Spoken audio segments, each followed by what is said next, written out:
आपने ये याद करना है कि क्या ये समांतर श्रेणी है। अगर ये समांतर श्रेणी है तो उसके 3 पद याद करने हैं, ठीक है। अब थोड़ा हमने देखा है थोड़ा टिपिकल, परंतु है बहुत सिंपल।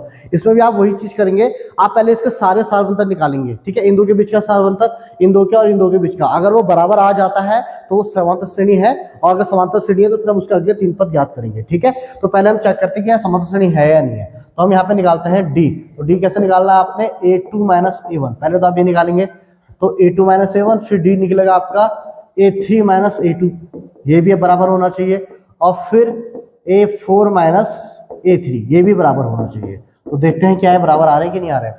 तो a2 कितना आप क्या हो गया, √8 माइनस √2, ठीक है। यहाँ कितना है आपका √18 माइनस √8, और यहाँ आ गया आपका √32 माइनस √18। तो देखो प्रथम दृष्टया यानी कि पहली बार देखने में तो आपको ऐसा लग रहा है कि ये समांतर श्रेणी नहीं है, क्योंकि अलग आ रहा है, √8 माइनस √2 कैसे होगा हल, ठीक है। तो अभी देख के नहीं बताना इसको, हमें थोड़ा सा सॉल्व करना है, तो हमसे कर सकते हैं। हमें क्या करना है, तो √2 तो यहाँ पे ठीक है, चलो इसको सॉल्व नहीं कर सकता, पर हम तो √8 है, अब 8 को तो आप हल कर सकते हैं। तो कैसे हल करेंगे 8 को, आप 8 को लिख सकते हैं 4 × 2 माइनस √2 चल ही रहा है साथ में, लिख सकते हैं 8 को 4 × 2 लिखा जा सकता है, बिल्कुल। उसके बाद आप क्या देख रहे हैं कि इस वर्गमूल के बाहर से, रूट के बाहर, 2 तो अंदर है, 4 अगर बाहर ले लेते हैं हम तो क्या बन जाएगा आपका, ये बन जाएगा 2 और अंदर बचा हुआ √2 और माइनस √2, ठीक है। यानी कि 2√2, यानी कि क्या बना आपका बेटा, आपका बना यहाँ पे 2√2 माइनस √2, यानी √2 के 2 में से √2 का 1 घट रहा है। यहाँ √2 के 2 है, यहाँ √2 का 1 है, तो 2 में से 1 गया, कितना √2 बच गया, 1 √2 बच गया। तो यानी कि इसका कितना आया, √2 इसे सॉल्व करके आया हमारा पूरा। अभी हम इसे पूरा सॉल्व ही करने में लगे पड़े हैं, ठीक है। अब देख लो, अब आपने क्या करना है, अगले वाले में करना है। तो अगले वाले में आपने क्या किया, यहाँ 18 है, यहाँ 8 है, यहाँ 18 और यहाँ 8 है। तो अब क्या किया, 8 को तो हम चलो चेंज कर सकते हैं। देखो 8 हमने यहाँ था, √8 था, तो √8 को हमने क्या लिखा, 2√2 लिखा, नहीं लिखा। देखो √8 को हम ये लिख सकते हैं और इसको हम 2√2 लिख सकते हैं। तो 8 को तो हम लिख सकते हैं 2√2। अब बात आते हैं 18 पे। तो 18 को कैसे लिखा जाए, तो 18 को लिखने के लिए हम सोचते हैं कि 9 2 जा 18 होता है। देखो 9 2 जा 18, तो 18 को हम क्या लिख सकते हैं, 9 × 2, ठीक है, और माइनस ये √8 है, √8 को तो हमने ऊपर से देख लिया 2√2, ज्यादा दिक्कत नहीं करनी है, ठीक है। अब इस 9 है, 9 × 2 है, 2 तो अंदर रहेगा। जब 9 को आप अंडर के बाहर लेंगे तो 3 जा 9 होता है ना। तो 9 का अंडर कौन होता है, 3, तो यहाँ तो आ गया आपका 3, और 2 का अंडर ऐसे रहेगा आपका, और माइनस 2√2 आपका चल ही रहा है, ठीक है।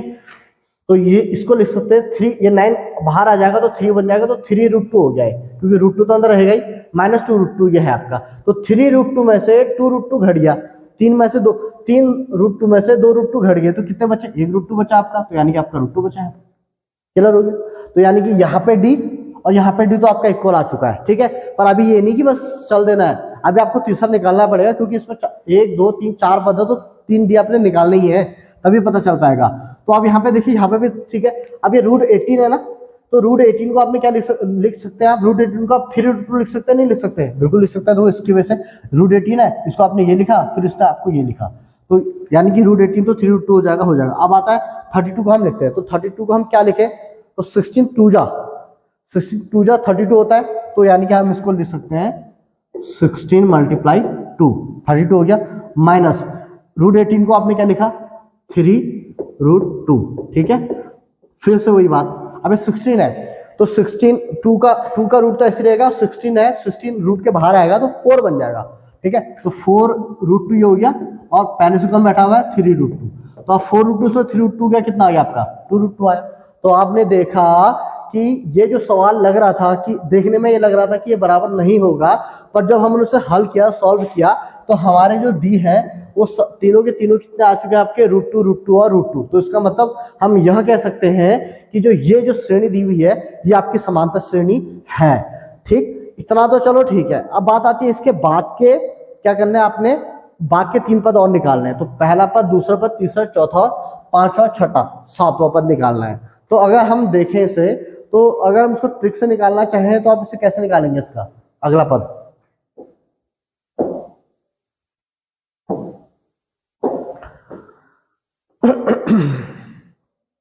पहला, दूसरा, तीसरा, चौथा, पांचवा, पहला, दूसरा, तीसरा, चौथा, पांचवा, तो पांचवा पद,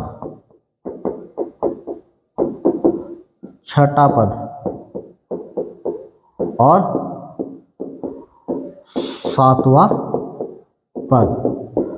पांचवा पद है तो a प्लस 4d हो जाएगा, छठा पद है तो a प्लस 5d हो जाएगा और सातवां पद है तो a प्लस 6d हो जाएगा।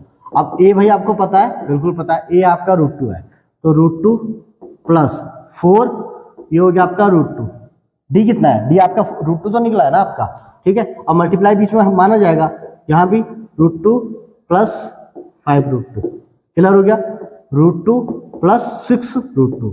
तो आप देखिए क्या हुआ, 2√2 में 4√2 जोड़ रहा है, ये √2 एक है, एक √2 में 4√2 जोड़ रहे हैं, एक √2 में 4√2 जोड़, तो कितना हो गया आपके 5√2 हो गया आपके, ठीक है। ऐसे ही एक में आपका फिर 5 जोड़ा है तो 6√2 हो गया आपके, फिर एक √2 में आपका 6√2 जोड़ रहे हैं तो 7√2 हो गया आपके, ये आपका आ चुका है, ठीक है। पर आप कहेंगे इसकी तरह मिल नहीं रहा है, तो इसकी तरह बनाने के लिए आपको क्या करना पड़ेगा, ये 5, 6 और जो 7 है ना, इनको रूट के अंदर ले जाना पड़ेगा, ठीक है।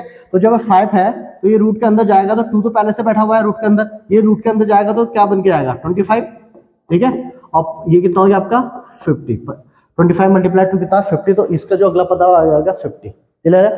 जब ये जाएगा तो देखिए 2 तो पहले से बैठा हुआ है, अब ये अंदर जाएगा तो 36 हो जाएगा, ठीक है। और ये कितना आएगा 72, ठीक हो गया। फिर ऐसे ही इसमें होगा, 2 तो पहले से बैठा हुआ है, 7 है, और 7 जब अंदर जाएगा तो कितना हो गया 49, ठीक है।